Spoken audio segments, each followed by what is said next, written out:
예수님이 부활하시고 또 승천하셨습니다. 할렐루야. 그 승천하신 이후에 어떤 일들이 있었냐면 제일 먼저 마가야 다락방에 있던 120명의 제자들에게 성령이 강림하셨습니다.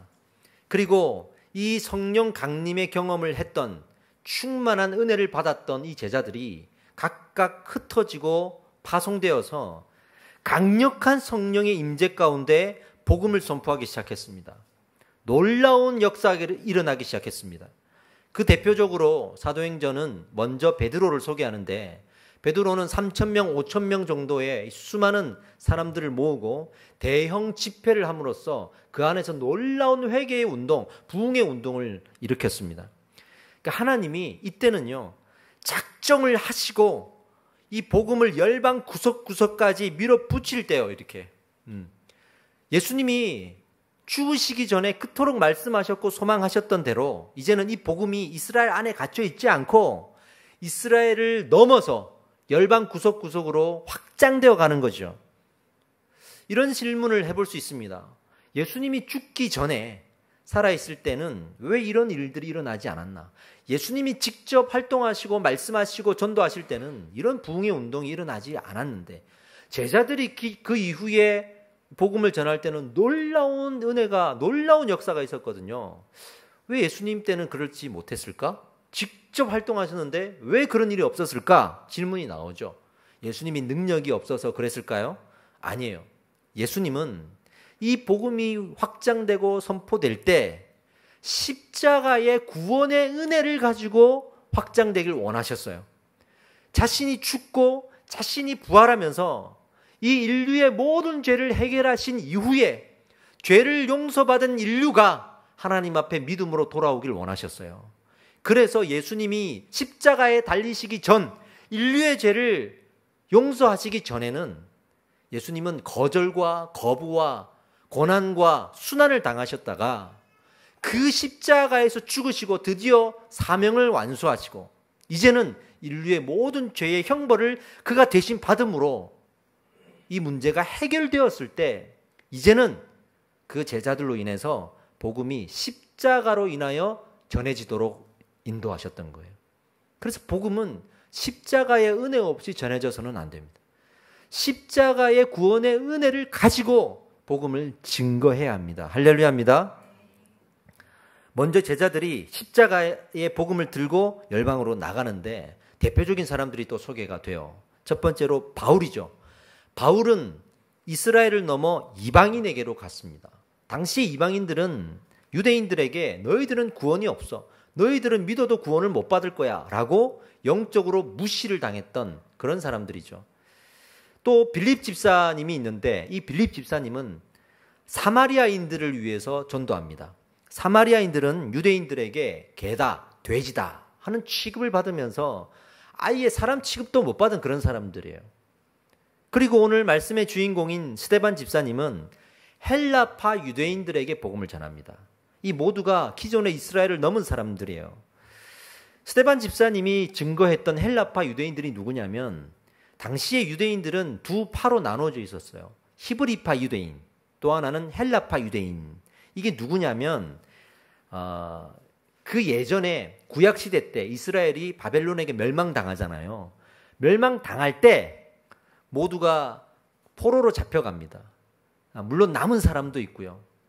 그때 이스라엘에 계속 남아 있었거나 포로로 잡혀갔지만 일찍 귀환한 사람들은 그 히브리 문화 가운데 이스라엘의 고유의 문화인 히브리 문화 가운데 히브리어를 쓰면서 히브리 땅에서 히브리 사람으로 계속 살아갔겠죠. 오리지널 히브리 사람이죠. 이 사람들이 히브리파 사람들. 그런데 그 당시에 포로로 끌려갔거나 자발적으로 해외로 가서 이민 생활을 했던 사람들. 그 사람들이 시간이 오랫동안 몇백 년을 흘러서 살다가 이후에 돌아온 사람들이 있어요. 이 사람들은 해외 생활을 하면서 당시에 헬라 문화가 득세했기 때문에 헬라 문화를 접하고 헬라 문화에 익숙하고 헬라어도 썼죠. 그 사람들이 다시 돌아왔을 때 마치 지금으로 따지면 재미교포, 제일교포 같은 그런 느낌이겠죠. 그런 사람들을 헬라파 유대인이라고 합니다. 그런데 당시의 유대인들은 이 히브리파 유대인들이 중심이었기 때문에 헬라파 유대인들은 조금 이렇게 소외되는 경향들이 있었어요. 그래서 그 헬라파 유대인들이 복음도 제대로 듣지 못하거나 복음 안에서도 이방인과 사마리아인 같이 소외되는 경우들이 많았습니다. 스데반 집사님이 그 헬라파 유대인들에게 복음을 전하러 간 것이죠. 그런데 나중에 문제가 하나 생겨요. 아주 사소하지만 큰 문제. 이 히브리인들에게, 유대인들에게 이 제자들이 복음 사역을 하다가 항상 구제 사역을 같이 해야 돼. 그 당시에는. 구제 사역을 같이 하는데 어쩔 수 없이 손길이 닿지 않아서 기존의 히브리파 유대인들에게는 구제 활동을 하는데 뒤늦게 돌아온 이 헬라파 유대인들 중에 과부된 자들, 그리고 나이가 들어서 복귀한 자들은 극빈자들이거든요. 이 사람들에게까지 손이 뻗치지 못하니까 구제를 못하는 거야. 그러니 이제 불만이 생기겠죠. 그래서 제자들에게 이 헬라파 유대인들이 건의를 합니다. 우리 어려운 사람들도 돌봐달라. 이 사람들 왜 안 돌봐줍니까? 불평을 하니까 제자들이 듣고 맞다. 저 사람들도 구제해야지. 도와줘야지. 근데 우리는 이미 기도하고 복음을 증거하는데도 손이 모자라는 거예요. 그러니까 우리를 대신해서 그 헬라파 유대인 극빈자들을 도울 수 있는 사람을 세워야겠구나 해서 우리가 아는 그 7 집사들을 세우게 됩니다. 그래서 이 7 집사는 모든 유대인들을 대표하는 교회의 7 집사가 아니고 헬라파 유대인들을 위한 헬라파 유대인들로 구성된 집사들이에요. 그래서 그들은 평신도로 구성되어 있지만 직무가 바로 그 헬라파 유대인 중에 극빈자들을 돌보는 구제 사역을 위해서 이 7 집사가 세워진 겁니다. 그런데 놀라운 사실은요, 이 7 집사가 세워질 때 어떤 사람들을 세울까 하는 기준이 있을 거 아니겠어요. 이 기준이 기가 막힙니다. 구제사역을 할 사람들을 뽑으면 어떤 사람 뽑아야 될까요? 구제사역을 잘할 사람 뽑아야 될 거 아니겠습니까? 뭐 경제적으로 좀 여유가 있다든지, 그런 사역을 많이 했다든지, 그럴 결단이 좀 있다든지, 그런 사람 아니겠어요? 근데 그런 사람들이 아니라 이런 기준으로 뽑았어요. 성령과 지혜가 충만하여 칭찬받는 사람 7을 뽑았어요. 대단하죠? 이런 생각 안 드세요? 구제할 사람 뽑는데 너무 오버한 거 아니야? 그런 사람들은 뭐 찾기 힘들잖아요, 교회 안에서도. 성경의 지식과 성령의 충만과 이 2가지를 다 가지고 있으면서 주변에서 또 칭찬을 받는데요.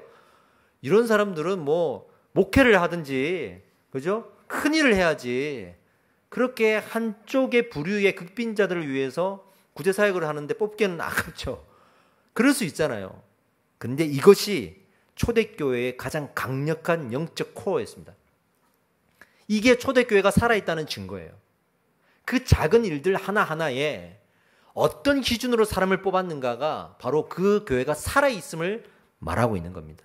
때문에 성경을 기록하면서 그들이 구제사역을 위해 뽑혔음에도 불구하고 구제사역을 얼마나 했는지를 기록하지 않고 그들의 말씀사역을 어떻게 했는지가 또 나와요.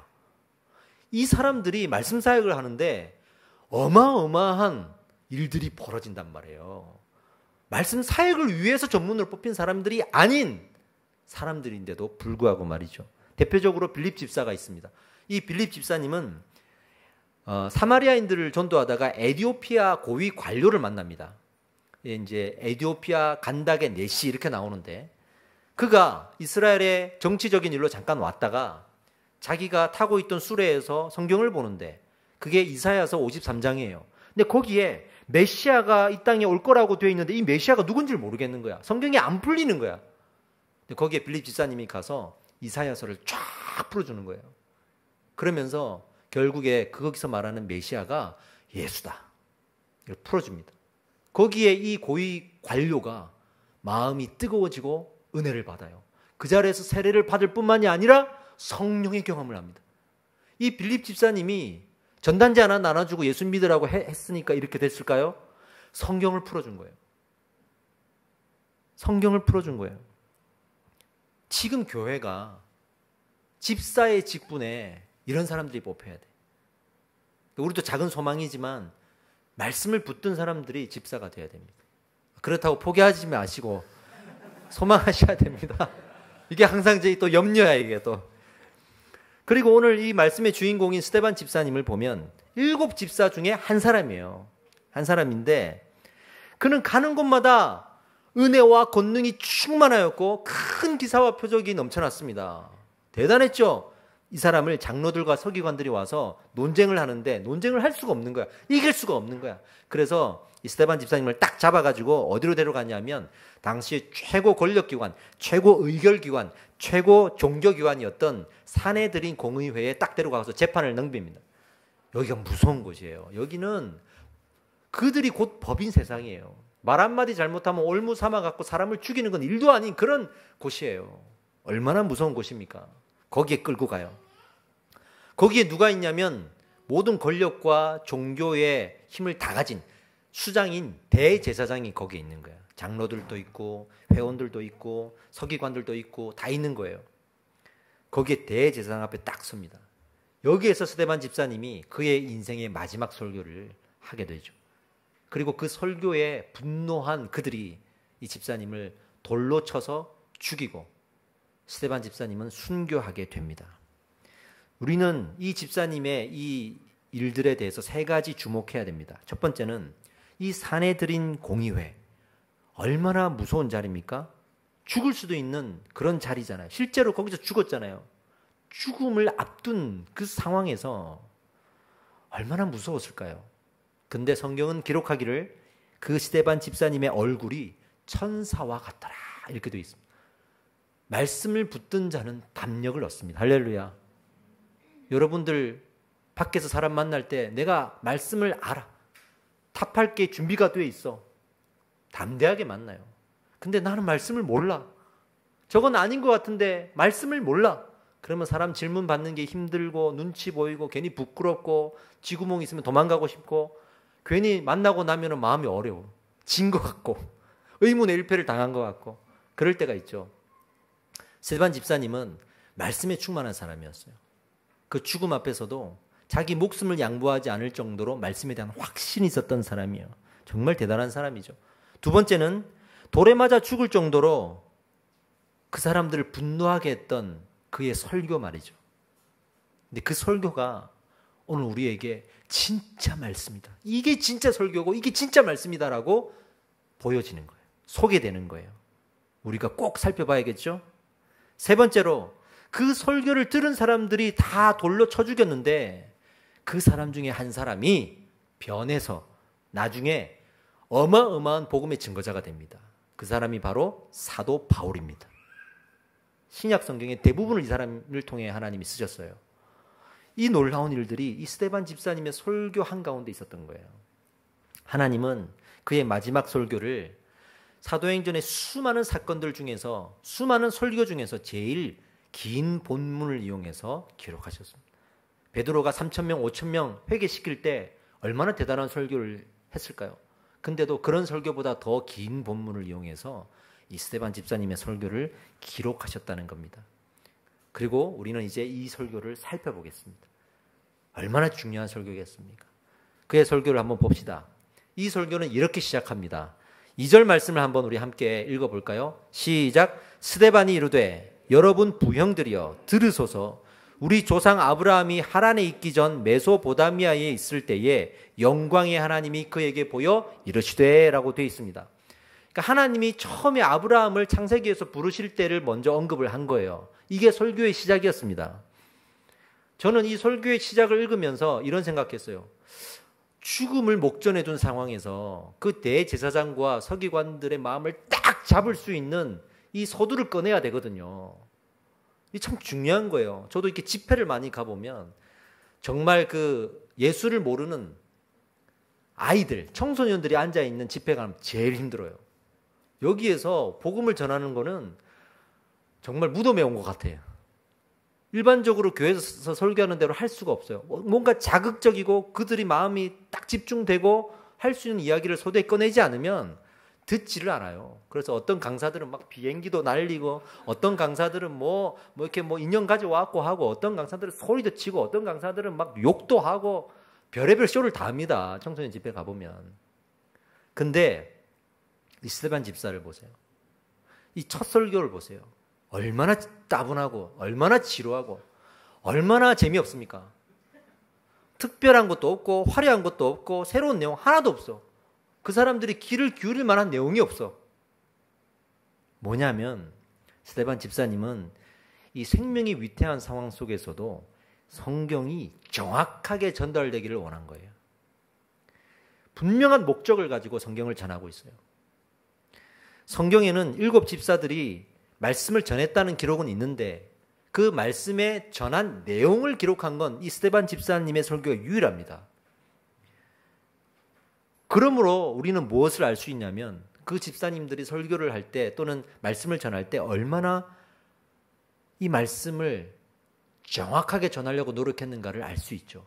이게 초대교회 말씀을 선포했던 사람들이 그 말씀을 대했던 태도예요. 우리가 이들이 성경을 대하고 가르치고 전했던 이 태도를 먼저 배워야 됩니다. 할렐루야. 이 태도를 먼저 배워야 됩니다. 말씀은요, 내가 얼마나 갈급한가, 내가 얼마나 재미있는가, 내가 얼마나 공감하는가, 이것보다 얼마나 정확한가가 중요합니다. 그게 더 중요합니다. 아무리 뭔가 느껴지고 재미도 있고 집중도 되고 아멘도 나오고 막 내가 막 너무 공감되고 눈물도 나오고 감동도 되고 그런 게 있어도 그 말씀이 성경과 틀리면 상관없는 거예요. 버려야 되는 거예요. 이거 못 버려서 이단들로 되는 거예요. 내 마음에 느낀 게 있는데요. 나 감동 받았는데요. 나 뭔가가 지금 회복이 됐는데요.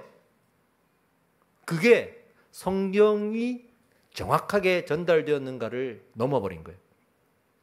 아주 위험한 신앙이에요. 초대교회는 그러지 않았어요. 하나님도 그걸 원하지 않으십니다. 성경이 우리에게는 어떤 의미가 진리입니다. 성경과 다른 것들을 전했을 때 아무리 느껴지는 게 있더라도 우리는 버려야 됩니다. 버릴 수 있어야 됩니다.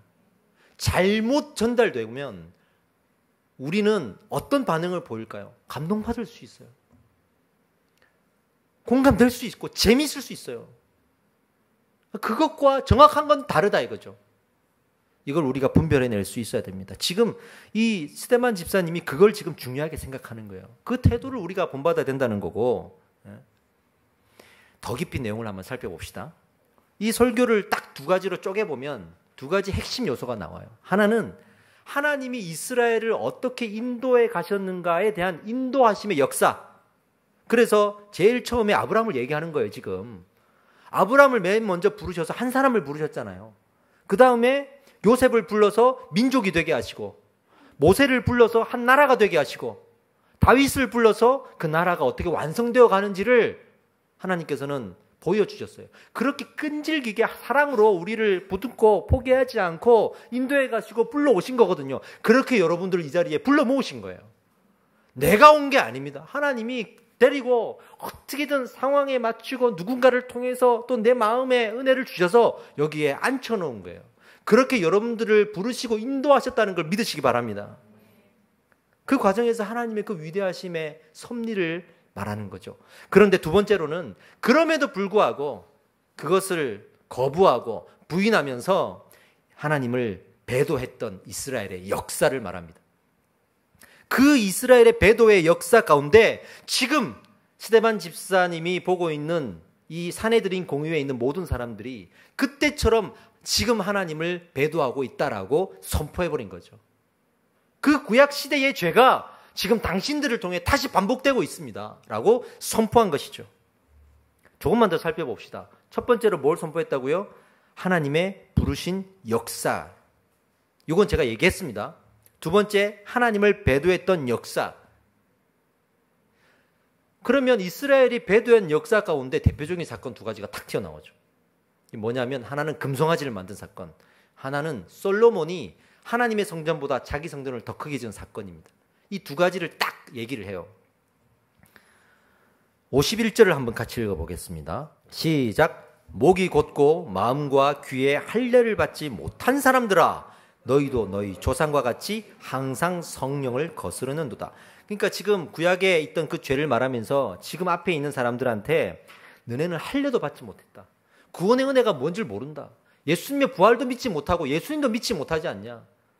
그런 너희들이 그 구약에서 하나님을 배도했던 그 역사대로 지금 멸망의 길을 걷고 있고 그것을 지금 어떻게 표현했냐면 성령을 거스르는도다 이렇게 얘기했습니다. 그렇게 표현했어요. 예전에 금송아지 사건, 솔로몬 성전 사건 한번 살펴볼까요? 금송아지가 뭐였죠? 시내산에서 모세가 시내산 올라가고 하나님 만난다고 40일 동안 금식하고 안 내려오니까 불안한 거야. 하나님 우리 눈앞에 보였으면 좋겠는데 모세라도 좀 있어가지고 마음의 안심을 가져야 되는데 눈앞에 안 보이거든. 그래서 어떻게 했죠? 우리 눈앞에 보여주세요. 우리가 하나님을 만들겠습니다. 그러니까 이렇게 나타나세요. 우리가 하나님을 만들 테니 그렇게 나타내 보이세요 라고 말하면서 자기들이 하나님을 만들어버렸죠. 금을 모아가지고 송아지를 만든 거 아니에요. 이거는 우리가 하나님을 만든 거예요. 우리가 원하는 하나님을 만든 거예요. 지금 이 스데반 집사님 앞에 있는 이 사람들이 그렇게 하나님을 자기가 만들었어요. 왜냐하면 그때는 율법주의라고 해서 하나님이 모세에게 주신 이 율법을 신약시대에 유대인들이 다 바꿔버렸어. 자기들이 좋아하는 대로 원하는 대로 변질시키고 바꾸고 없는 걸 집어넣고 있는 걸 빼가지고 새로운 율법을 만들어버렸어요. 그리고는 이게 율법이다. 자기들이 율법을 만든 거잖아요. 그 율법의 주인은 자기들인 거예요. 그 율법주의. 그거랑 금송아지 세워서 자기들이 하나님을 만든 거랑 무슨 차이가 있냐 이거죠. 이게 똑같은 거예요. 똑같은 거예요. 여러분 지금의 율법주의는 뭘까요? 지금 우리에게 적용되는 율법주의는 뭘까요? 지금 우리의 금송아지는 뭘까요?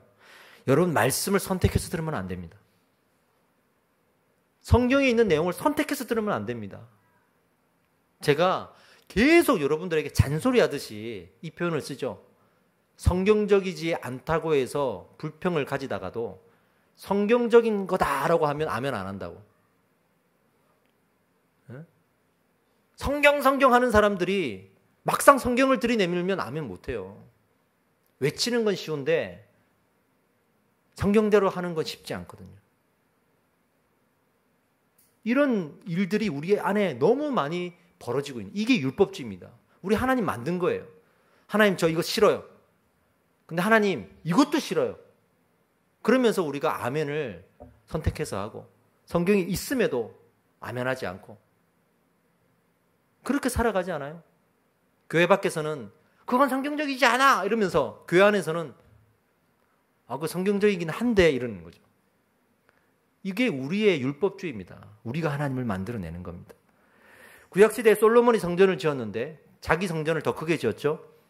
그것이 신약시대에 가서는 똑같이 성전주의로 적용됩니다. 그들이 성전을 어떻게 생각했냐면 예수님보다 성전을, 말씀보다 성전을, 심지어는 하나님보다도 성전을 더 중요하게 생각했어요. 저 눈에 보이는 저 성전만 잘 관리하면 된다 이거. 사람들에게 저 성전을 보라. 하나님이 계신다. 저 성전을 보라. 지금 우리와 함께 하신다. 그러면서 성전을 계속 관리하고 거기서 사람들한테 예배 드리게 하고 거기서 성전에서 매매하고 그러면서 이 성전이 우상이 되고 성전이 하나님 되는 그런 일들이 벌어졌죠. 그럼 지금의 성전주의는 뭐냐 이거죠. 지금 성전주의가 뭡니까? 여러분 사복음서에서요 가장 강조하는 두 가지 우상이 뭔지 아세요? 이 시간과 물질입니다. 시간과 물질이에요.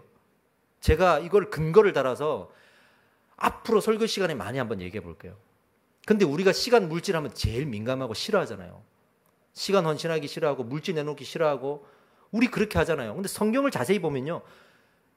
정말로 이 부분을 얼마나 강조하고 있는지 예수님의 말씀 가운데 이 두 가지가 거의 대부분이에요, 여러분. 근데 우리는 막상 시간 헌신해야 된다. 시간 헌신해서 이렇게 예배 드려야 되고 물질 헌신해서 또 헌금해야 되고 막 그러니까 그건 싫은 거야. 그건 안 하잖아요. 그게 우리의 모습 아닙니까? 우리의 이 시간과 물질의 주인이 하나님이라고 고백할 수 있어야 됩니다. 그게 시간을 내어서 예배 드리는 거예요. 시간을 내어서 말씀 배우는 거죠. 저는 여러분들에게 시간 내가지고 와서 막 청소하세요. 뭐 시간 내서 공사하세요. 시간 내어서 저 가서 나가서 전단지 돌리세요. 이거 제가 별로 강조 안 하잖아요. 시간 내어서 예배하고 시간 내어서 말씀 배워. 이건 해야 될 거 아니겠어요? 그죠? 근데 시간을 내는 걸 싫어하는 거예요. 이 예배를 드리는 것 자체도 막 버거워가지고 막 시간 아깝다고 생각하고 빨리 끝내야지 생각하고 빨리 집에 갈 생각하고 막 우리 그러잖아요. 시간의 주인이 내가 된 거예요. 그리고 내가 하나님 앞에 시간을 좀 떼주는 거죠. 하나님 제가 좀 떼줄게요. 그러니까 짜증이란 짜증은 다 나고 왔는데 마음은 되게 급하고 그래서 우리가 시간의 주인이 되어 있어요. 물질을 드릴 때도 마찬가지예요. 저 뒤에 있는 그 헌금 봉투 있으면 그거 보고 내가 다 나는 요거 해야지. 나는 요거 해야지. 나는 요거 안 해야지. 그러고 있잖아요. 그리고 앞에서 또 물질 얘기하면 또 헌금하라고 설교한다고 싫어하고. 그래서 제가 헌금 설교 안 하는 거예요. 성경적이지 않아서가 아니라 싫어할까 봐 안 하는 거예요. 그래서 제가 지금 이것과 많이 싸우고 있습니다. 하나님은 말씀을 계속 부어주시는데 성도들이 싫어할 텐데 이 마음 가지고 제가 얼마나 마음 싸움이 있는 줄 아세요? 근데 이 성전주의가 지금 그렇게 우리에게 적용될 수 있다는 거예요. 이런 신앙의 문제의 근원이 뭐겠어요? 예수님을 나의 인생의 주인으로 모시지 않기 때문에 그래요. 예수님을 모르거나 예수님을 부인하거나 예수님을 인정하지 않기 때문이에요. 그냥 그때의 예수님이지 지금 나의 예수님이 아닌 거죠. 이 유대인들이 지금 예수님을 모르기 때문에 그런 겁니다. 왜냐하면 성경은요 전부 다 예수님의 얘기예요. 사실은 구약 성경은 앞으로 오실 예수님을 말하고 신약 성경은 이미 오신 예수님과 앞으로 오실 또 예수님을 얘기하거든요. 다시 오실 예수님을. 다 예수님 얘기예요. 근데 예수님을 딱 빼고 성경을 읽으면 그 빈자리가 생기거든요. 그 빈자리에 내가 앉는 거예요. 그런 빈자리에 내가 앉는 거예요. 그래서 우리가 성경의 주인이 되고 우리가 교회의 주인이 되고 우리가 하나님 위에 앉게 되는 것이죠. 그들은 예수님을 빼버리고 말씀을 보았습니다. 그래서 그들이 예수님의 자리에 앉았어요. 그들이 우상이 되었습니다. 스데반의 설교 중에 그 부분이 건드려진 거예요. 이 부분을 터치한 거예요. 그리고 그들은 분노한 거예요. 55절의 말씀 읽어보겠습니다. 스데반이 성령 충만하여 하늘을 우러러 주목하여 하나님의 영광과 및 예수께서 하나님 우편에 서신 것을 보고, 이 무슨 말이냐면 당신들의 그 자리, 원래는 예수님의 자리입니다. 당신들이 예수님의 자리에 앉아 있습니다. 보십시오. 예수님이 하나님 우편에 앉아 있는 것을 보십시오. 그런데 그 당신들은 예수님을 어떻게 생각하고 어떻게 고백했습니까? 예수님의 자리에 앉아 있습니다. 회개하십시오. 이 말을 할 때 그들이 분노한 거예요. 우리가 신앙의 중심을 예수님을 삼고 있는지 심각하게 물으셔야 됩니다. 우리가 교회를 다니지만 사실은 자기가 예수님의 자리에 앉아 있을 수 있습니다. 우리 9월 10월 달에 이제 올해도 제가 워십 빌더 컨퍼런스를 하는데 작년에 이어 두 번째 제가 세운 법인에서 개최를 합니다. 거기에 강사 중에 작년에도 오셨고 이번에도 오실 분이 바로 김동호 목사님이세요. 제가 정말 존경하는 분인데 이분이 건강한 교회가 무엇인가에 대해서 설교를 하시는데 주제가 하나님이 주인 되는 교회입니다. 그 예화 중에 하나가 제 마음을 탁 때렸는데 이분의 이야기예요. 본인이 이제 원로 목사가 되고 기존에 있던 교회를 다 나누어 가지고 자기 제자 목사들에게 막 나눠줬잖아요. 그리고 이제 자기는 이제 일선에서 벗어나서 있는 거죠. 근데 어느 날 자기 제자가 있는 담임 목사로 있는 교회에 방문을 했어요. 방문을 하면 보통은 어떻게 하냐면 원로 목사님이 오셨으니까 설교를 할 수 있게 말씀의 자리를 내어주는 게 일반적인 예의예요, 이게. 근데 설교를 안 시키는 거예요. 그리고 뒤에 저 끝에 앉아 있는데 자기를 소개하는데 여러분 뒤를 돌아보십시오. 정말 소중한 손님이 오셨습니다. 그랬어요. 근데 손님이라는 말에 서운한 감정이 확 들어오는 거야. 내가 손님이야? 내가 여기 담임 목사였고 지금 원로 목사고 내가 세운 사람인데 나보고 손님이라고? 이 마음이 들면서 소원병이 확 들어온 거예요. 하나님께 불평했대요. 하나님 저보고 손님이래요. 근데 하나님께서 목사님 마음을 탁 때리시면서 이런 말씀을 주시더래요. 그럼 네가 손님이지. 네가 손님이 되어야지. 여기는 내가 주인인데 너는 손님이어야지. 네가 주인이 아니야. 이런 말씀을 탁 주시면서 목사님이 회개했다 그래요. 기도했대요. 하나님, 제가 진짜 손님이 되게 해주세요. 이렇게 기도했다 그럽니다. 이 작은 예화 하나에서 참 겸손하고 정직한 마음을 느낄 수가 있었어요. 교회의 주인은 누굴까요? 예수 그리스도이십니다. 그죠? 그렇다면 내가 주인 대신 예수 그리스도의 집에 온 거잖아요. 그리스도의 몸입니다. 그러면 기본적으로 어떤 마음이 생겨야 되냐면 내가 이 예수님의 주인 대신 예수님을 위해 무엇을 할 수 있을까를 생각해야 돼요. 그거 당연한 거 아니겠어요? 근데 반대로 내가 무엇을 받을 수 있을까? 이 교회는 나한테 무엇을 줄 수 있지? 이런 것만 생각한다 그러면 사실은 자기가 주인인 거예요. 자기가 주인 된 거예요. 그러니까 우리가 먼저 생각해야 될 거는 이 교회의 주인이 예수 그리스도라는 거. 그리고 예수 그리스도의 주인 되심 앞에 우리가 왔다는 거. 그러니 그 주인 되심을 먼저 생각해야죠. 그죠? 이런 관계가 될 때 내가 주인이 안 되고 예수가 주인이 되는 교회가 드디어 세워질 수가 있는 겁니다. 보세요. 먼저 그의 나라와 의를 구하라고 했잖아요. 그죠? 그래서 구해야죠. 먼저 하나님의 나라를 구해야죠. 디모데전서 4장 1절에서 2절에 그럼에도 불구하고 양심에 화인 맞은 자의 이야기가 나옵니다.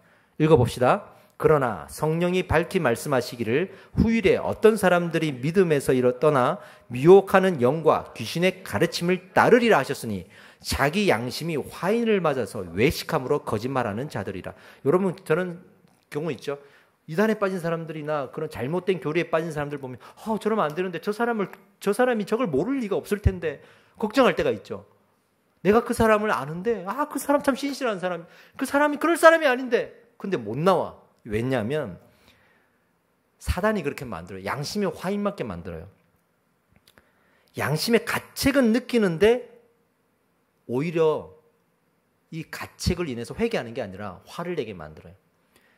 아까 우리 세반 집사님이 55절 그 분노하게 했던 설교 바로 직전에 어떤 표현이 나오냐면 그 설교를 듣는 그들이 양심에 찔렸다라는 표현이 나옵니다. 양심에 찔렸는데도 회개하지 않고 오히려 돌로 쳐서 죽인 거예요. 화를 낸 거예요. 자기가 주인의 자리에 앉아버리면 그렇게 돼요. 자기가 주인의 자리에 앉으면 당신이 틀렸습니다 하면 화가 나는 거예요. 그죠? 화가 나. 어떻게 나보고 그럴 수 있어? 이렇게 되는 거죠. 근데 내가 주인을 모시는 자리가 되면 당신이 틀려서 그러면 고치겠습니다 하지 않겠어요? 예수님과 우리의 관계가 어떤지 거기서 드러나는 거예요. 거기서 드러나는 거예요. 여러분들은 어떻습니까? 말씀을 통해서 내 양심이 탁탁 찌를 때 어떤 반응을 보이십니까? 분명히 저 말이 맞아. 성경이 그렇다 그러니까 그 말이 맞네. 하지만 왠지 막 짜증이 나고 막 화가 나고 그러기 싫은데 왜 자꾸 저런 얘기 하셔가지고 이렇게 되는 거야 이게. 이게 바로 내가 주인 되어 있는 자리예요.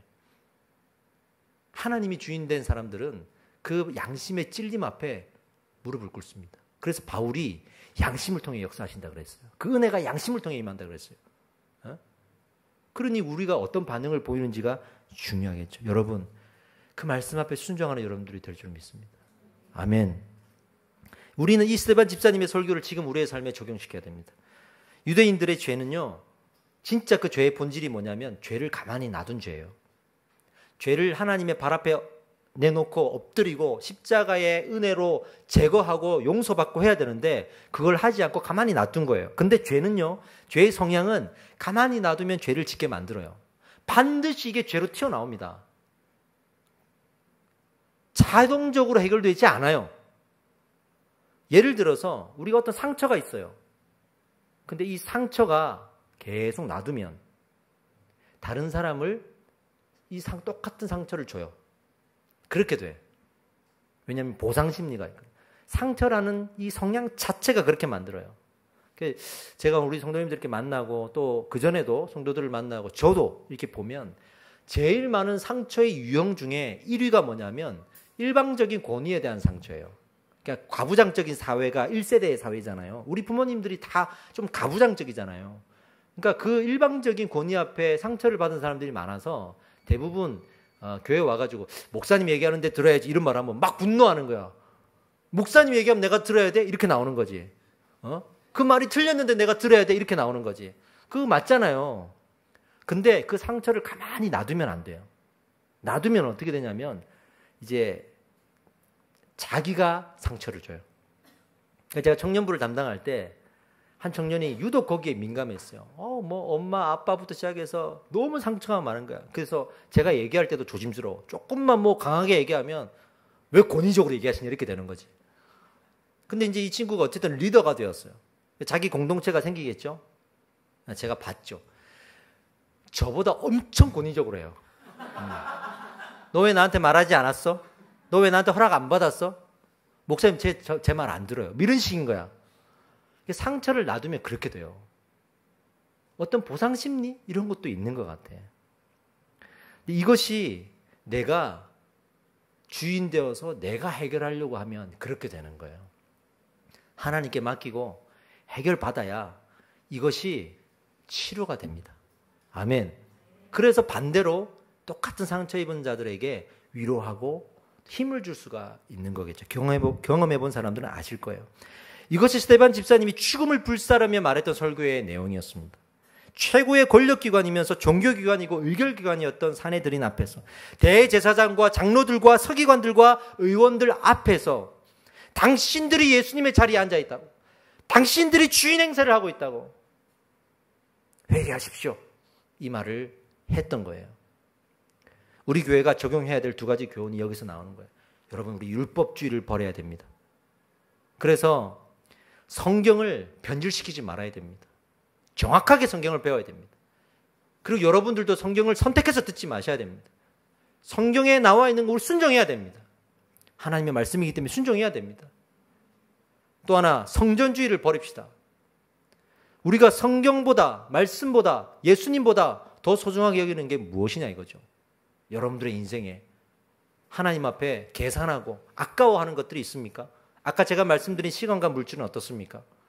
그런 것들이 하나님 앞에 고백되어질 때 하나님은 영광 받으시는 거예요. 영광 받으시는 거예요. 근데 어떤 사람이 저한테 이런 질문을 실제로 했어요. 목사님, 제가 주일에 한 번 예배 드린다고 뭐가 달라집니까? 일주일이 7일인데 거기서 한 번 내가 좀 몇 시간 드린다고 뭐가 달라집니까? 제가 헌금 좀 낸다고 뭐가 달라집니까? 제 물질은 이만큼인데 이만큼 내놓는데 뭐가 달라집니까? 제가 뭐라고 대답했어요? 성경은 성경적인 헌신을 말한다. 그게 뭐냐면 하나님이 말씀하셨다. 시간을 어떻게 드리라. 어떻게 드리라는지 구체적으로 말씀하셨고 물질을 어떻게 드리라 구체적으로 말씀하셨습니다. 거기에 내가 반응하면 비록 다는 아니지만 다 드린 것으로 여겨주신다. 이게 칭의의 은혜다. 그러니 신앙 고백일 수밖에 없죠. 뭐 11조를 드려라. 10의 1을 내가 드린다. 다 안 드렸잖아요. 근데 다 드린 걸로 여기겠다. 이거 성경에 나와 있는 얘기예요. 그러면 우리가 어떻게 반응해야 될지가 나오는 거죠. 시간을 어떻게 드려야 되냐. 안식일을 거룩히 지켜라. 그랬잖아요. 그럼 이 안식일이라도 하나님 앞에 와서 드려야 될 거 아니에요. 그러니 우리는 어떻게 해야 될지 이미 알아요. 지금 이 시간에는 여러분들 아깝지 않으실 줄 믿습니다. 네. 페루에 가면 잉카 제국의 유물들이 많습니다. 페루의 잉카 제국 유명하죠. 잉카 제국은요 해발 3,400m 고산지대에 세워진 문명의 도시입니다. 어마어마한 도시의 유물이 남아 있습니다. 얼마나 발달되었냐면 옛날 고대 사회는 이 돌 그리고 물 이걸 얼마나 잘 활용하는가에 따라서 문명이 어떻게 발전되는가 결정이 돼요. 이집트 보세요. 그 피라미드 어떻게 쌓았을까요? 나일강을 어떻게 활용했길래 그 돌을 또 어떻게 활용했길래 그런 피라미드를 쌓을 수가 있었을까요? 그러니 문명이 발달했죠. 이 페루 잉카 제국도요. 건축을 하는데요. 돌을 12각으로 딱 조각을 해가지고 그거를 끼워 맞춰서 조립해서 세우는데 기가 막히게 정교합니다. 이게 지금의 기술도 힘든 그 정도의 정교함으로 이렇게 세워져 있어요. 대단하죠? 농사를 짓는데 원형 경기장처럼 이 돌로 계단을 만들어놨어. 길게. 이 왜 만들었냐면 그 돌에 깎인 정도에 따라서 햇빛이 노출되는 정도가 다르고 온도가 달라지는 거예요. 그러면 그 온도에 따라서 농작물을 다르게 재배하는 거죠. 이런 지혜가 어디서 나왔을까요? 그러니 문명이 발달될 수밖에 없죠. 그렇게 발달돼가지고 어느 정도 발달되었냐면 인구 600만 명에 군사력만 8만이었습니다. 그 당시에 군사력 8만이면 어마어마한 거예요. 근데 이 잉카 제국이 망할 때 어떻게 망했냐면 딱 100년 만에 망합니다. 이 어마어마한 제국이 딱 100년 만에 망해요. 왜 망했냐면 그의 교만함 때문에. 어떤 교만함요? 숫자를 믿은 거야. 우리 8만의 대군 이것만 믿은 거예요. 우리 저 농경지를 봐라. 우리 건축물을 봐라. 우리 이런 나라다. 스페인에서 한 사람이 옵니다. 피사로라는 사람이. 스페인 국왕의 지원을 받아서 180명의 군사를 데리고 옵니다. 그 당시에는 신대륙을 발견하고 금을 찾았다 이런 소문이 많았기 때문에 그가 왔죠. 근데 8만을 어떻게 180명이 싸웁니까? 어떻게 했냐면 마치 영화 300에 나오는 장면처럼 입구가 좁은 광장을 선택해서 거기에 들어오라 그럽니다. 뭐 입구가 좁든 넓든 우리는 군대가 많으니까. 그리고 왕이 그 안으로 들어갔다가 이 180명이 총을 쏘는 거예요. 생전 처음 보는 거야. 갑자기 건들지도 않았는데 사람들이 쓰러지는 거야. 기마병이 막 뛰어가고 여기에 속절없이 무너져 버립니다. 그래서 잉카 제국이 그 질로 망해버려요. 그들의 그 군사력 말이죠. 그들이 믿었던 그 군사력 말이죠. 그들이 우매함이었고 교만이었습니다. 요즘 어떻습니까? 숫자가 곧 진리이고 능력이 되어버린 시대 아닙니까? 우리 교회도 보십시오. 사람 많이 모이면 좋은 것이고 많은 사람들이 말하면 진리가 되는 다수의 원칙이 앞서고 있습니다. 소수의 이단들을 보면서 교회가 한창 부흥할 때 이 숫자를 보라 그러면서 맨날 숫자 얘기하고 그 소수의 이단들을 무시했어요. 가볍게 생각했어요. 나중에 그 이단들이 철저하게 성경을 파고 들어가지고 자기들 이익대로 다 끼워 맞춰가지고 그리고 교회 안에 쑥 들어왔을 때 속절없이 무너졌습니다. 교회에 날고 긴다는 직분자들이 다 넘어가가지고 신천지로 가고 뭐 하나님의 교회로 가고 난리도 아닙니다, 여러분. 네? 그런 우리의 교만함이 어디에 있었을까? 이 큰 사람들, 많은 사람들이 모였다는 거에 마음이 다 빼앗겨 있는 거예요. 그러니까 우리도 숫자 하니까 어디에 매입니까? 전도하자. 또 그 사람들이 오면은 제일 눈에 많이 보이는 게 뭐예요? 무대 아니에요. 화려한 조명에 찬양팀도 얼마나 삐까번쩍합니까? 막 전문적으로 하는 사람들 믿음도 없는데 딱 세워가지고 그렇게 합니다. 저는 이거를 이렇게 말해요. 전도주의와 찬양주의라 그럽니다. 그렇게 해서는 안 되거든요. 말씀이 뒷전이고 그런 것이 우선되어서는 안 되거든요. 한국 교회가 속절없이 무너지는 것은 그런 우리의 교만함 때문이에요. 이것이 우리에게 적용해야 될 부분이죠. 성경을 모르니까 하나님을 모르고 예수를 모르고 회심이 먼저. 모르죠. 실컷 그렇게 화려한 교회에서 신앙생활을 했는데도 뒤늦게 하는 질문. 회심이 뭐죠? 이렇게 물어. 그래서 생겨난 유행어들이 있죠. 당신이 주인입니다. 이렇게 교회가 전도하죠. 생각하는 대로 될 수 있습니다. 긍정의 힘을 믿으십시오. 꿈을 꾸십시오. 꿈꾸는 자가 오는도다. 이런 거 막 비유하면서 어느 교회 봉고차의 문구가 기억이 납니다. 당신의 꿈을 이루어드립니다. 네? 이게 우리 교회의 이제 현실이 되어버렸습니다. 말씀을 마무리하겠습니다. 오늘 우리 모두 이 스데반 집사님의 설교에 아멘으로 화답합시다. 네? 우리가 인생의 주인이 누구입니까? 예수님이라고 답해 봅시다. 어제 제가 남양주에 신방을 갔다 왔어요. 되게 멀잖아요. 멀리서 오시는 분이 계셔요.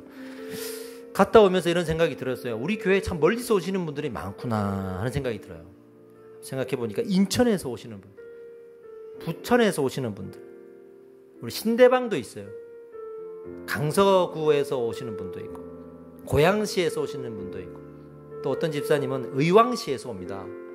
대단하죠? 뭐 용인시에서 온다 그랬는데 차가 없어서 못 오는 자매도 있습니다. 정말 대단하죠. 근데 한편으로는 걱정이 있었어요.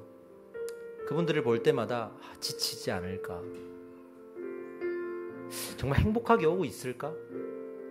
그러다가 어떤 분들이 좀 멀어서 힘들어요 라는 소리가 입 밖에 나오면 또 걱정이 되죠.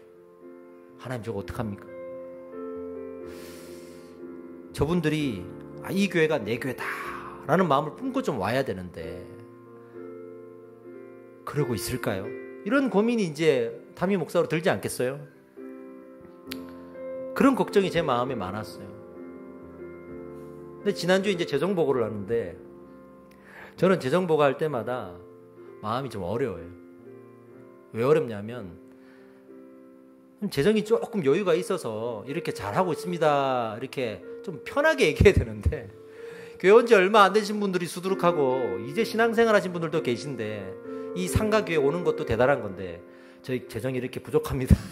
이렇게 되니까 부담을 갖지는 않을까.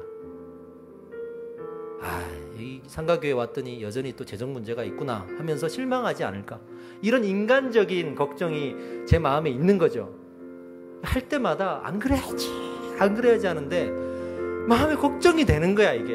그게 걱정이 되는 거야, 이게. 하나님께 이제 기도를 하는 거죠. 하나님, 어제 설교 준비하면서 이 걱정된 마음을 어떻게 해야죠? 어떻게 해야 됩니까, 하나님 아버지? 마음이 좀 불안합니다. 안 그럴 줄 알았는데 내가 여기에 많이 마음을 쓰고 있구나를 정직하게 알게 하시더라고요. 하나님 이거 어떻게 합니까? 그분들에게 제가 어떻게 해야 될까요? 무엇을 해야 될까요? 자주 찾아가면 될까요? 만나면 될까요?